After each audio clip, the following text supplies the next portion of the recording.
Chers auditeurs, chères auditrices, bienvenue à vous.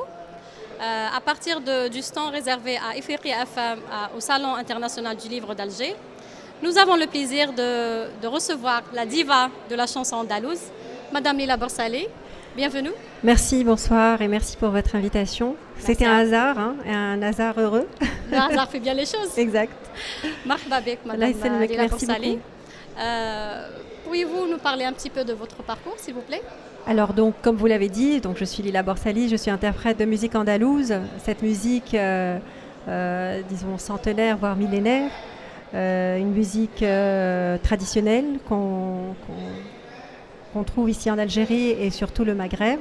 Donc moi, j'ai commencé cette musique étant très petite dans des associations. Vous savez qu'en Algérie, on apprend cette musique dans un milieu associatif, essentiellement. Et puis voilà, donc j'ai évolué dans cette musique pendant plusieurs années. Puis j'ai quitté l'Algérie pour la France, où j'ai constitué une association aussi avec d'autres musiciens. J'ai encore continué à disons, pratiquer cette musique dans un milieu étranger. Donc forcément, ça avait pris un autre sens pour moi. Et puis en 2009, je suis rentrée ici en Algérie et j'ai commencé ma carrière personnelle. J'ai d'abord intégré des associations ici à Alger, des associations de musique andalouse. Puis j'ai enregistré mon premier album, ensuite mon deuxième album, ensuite mon troisième album. Et puis à partir du quatrième album, j'ai commencé à enregistrer dans l'innovation, si vous voulez, dans la musique andalouse, ou l'écriture nouvelle dans la musique andalouse à partir du quatrième album. Suite justement au décès de mon mari, c'est ça qui a en fait déclenché ça. Et puis voilà, ensuite un cinquième album où je parlais justement, à chaque fois j'essaye de trouver des thèmes en particulier. Et le dernier album parle justement de la différence, de l'acceptation de la différence, du vivre ensemble. Je pense une question très très très importante dont on pourrait parler dans toute l'Afrique justement. Et puis voilà, donc je suis aussi animatrice d'une émission de musique andalouse à la télévision algérienne. Je suis aussi comédienne de temps en temps. Oui. Voilà, donc voilà, je suis plutôt artiste en musique andalouse. Je viens d'apprendre que votre maman est éditrice. Ma maman est d'abord présidente du prix littéraire Mohamed Dib à Tlemcen. Et puis elle est aussi écrivain, elle est professeure à l'université de Tlemcen. Et voilà, donc en fait la culture a toujours été présente dans ma famille à moi. Mes parents m'ont toujours poussée à être ouverte comme personne, mais à être proche de la culture. La culture est quelque chose de très très important dans notre éducation. Et voilà, donc c'était tout à fait logique. Ma maman est professeure donc à l'université, mon papa est pharmacien, mais très très très intéressé par l'histoire, etc. Donc forcément, j'ai baigné dans un milieu qui aime la culture en général, mais la musique encore plus en général, et en particulier la musique andalouse, puisque c'est une musique qu'on écoute énormément dans mon milieu familial à Tlemcen quand j'étais petite, mais même après, je veux dire, même quand j'ai grandi, et je veux dire, ça a été, la musique andalouse a toujours été présente dans mon milieu familial. Justement, par rapport à la musique andalouse, selon vous, quelle est la place de la musique andalouse en Afrique? Oh oui, c'est une très bonne question. C'est vrai que la musique andalouse a peut-être un peu tourné le dos à l'Afrique. Et il faudrait, je pense que c'est un travail à faire. C'est vraiment se retourner vers l'Afrique, essayer de trouver des ponts avec les cultures africaines. Même si on voit que la musique andalouse est moins présente au sud de l'Algérie déjà, on la retrouve Qnatsa, on la retrouve aussi à Biskra. On voit bien que Fadela Dziria Mariam Fkay est venue de Biskra, donc vous voyez bien qu'il y a quand même, je veux dire, on retrouve les modes musicaux de la musique andalouse dans le sud. Mais c'est vrai qu'il faut peut-être trouver un lien plus solide, plus approfondi, un travail je pense, qui n'est pas encore tout à fait fait.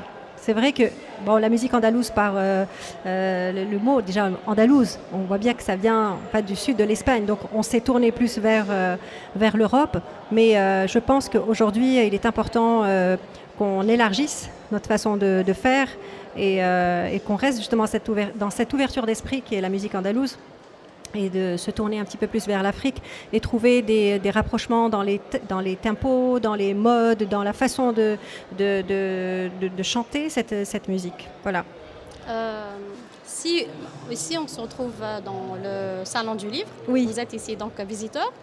Oui, je suis ici en tant que visiteur. Hier, j'étais à la Fondation Abdelkrim Dali, puisque la Fondation Abdelkrim Dali aussi a écrit beaucoup de livres sur le Cheikh Abdelkrim Dali. Donc, j'étais sur le stand. On avait fait beaucoup d'articles aussi dans leur magazine. Et puis, la musique, c'est aussi de l'écriture. Hein. Tout à fait. Ce sont aussi des poésies. Et donc, forcément, je viens aussi voir des amis à moi qui ont sorti des livres dans ce thème-là, c'est-à-dire dans la musique andalouse, dans la poésie andalouse. Mais bien sûr, comme je vous l'ai dit, la littérature aussi est très présente dans ma famille, puisque ma mère est écrivain aussi. Donc, c'est tout à fait normal pour moi de venir ici au Salon du Livre. Mais je dirais aussi que j'ai toujours été baignée au milieu du livre, mais aujourd'hui, je l'utilise encore plus qu'avant, surtout avec l'émission Jarka, justement, à l'ENTV, où le livre est toujours présent dans ma façon de construire mon émission musicale. Vous voyez, je parle d'émission musicale, mais le livre est très très important. Je travaille énormément sur énormément de livres, et quand je viens ici au salon, je viens aussi à la recherche d'autres sources d'inspiration et d'autres sources aussi d'information pour pouvoir justement construire une émission musicale. Justement, par rapport au livre, pourriez-vous nous citer quelques titres, peut-être d'écrivains africains, si vous avez lu, peut-être algériens, vos livres préférés, on va dire, votre livre de chevet? Alors, je vais vous dire, je lis tellement de livres dans la musique andalouse, c'est-à-dire qui parlent de musique andalouse, que le soir, je ne lis pas beaucoup parce que je n'arrive pas à lire. C'est toujours en rapport avec la musique. Maintenant, les livres que... J'ai pas de livre préféré, en fait, c'est ça. C'est que comme je n'ai pas de couleur préférée, comme j'ai pas de plat préféré, j'ai pas de livre préféré. Mais ma maman, comme il y a beaucoup de livres, comme je vous l'ai dit, autour de moi, du Mohamed Dib ou du Mouloud Firaoun ou même du Rachid Mimouni, ou même Assia Djbar, c'est-à-dire que tous ces écrivains algériens, même si des fois ça m'arrive de ne pas lire le livre, mais je connais tout du livre puisqu'on en parle énormément à la maison, donc voyez. Pourriez-vous nous parler un peu de vos projets? Alors les projets, on continue toujours avec l'émission sur la télévision algérienne, mais il y a aussi une préparation pour un nouvel album, un livre aussi qui va... Un livre On pourrait avoir... J'en dirai pas plus, je pense au prochain salon, Inch'Allah, si tout va bien. Un livre sur quoi? Sur toujours la musique? Oui. Enfin, je vais pas avoir un petit scoop pour référer à ça. Non, vous savez, je vais vous dire, dans ma carrière professionnelle musicale, il y a eu un vrai cheminement, une vraie réflexion. Et ce livre tournera autour de cette réflexion-là. Une réflexion autour du patrimoine et surtout la façon d'appréhender ce patrimoine-là. Parce que, vous savez, vous ne pouvez pas aller d'un point A à un point B sans avoir une réflexion. Et c'est ça qu'il faut expliquer en fait aux gens. Je pense que quand on explique ça, les gens comprennent plus le sens de ce que vous faites.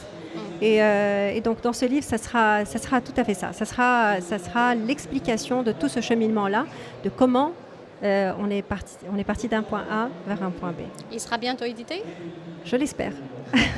Donc un dernier mot peut-être pour le public de FRI FM.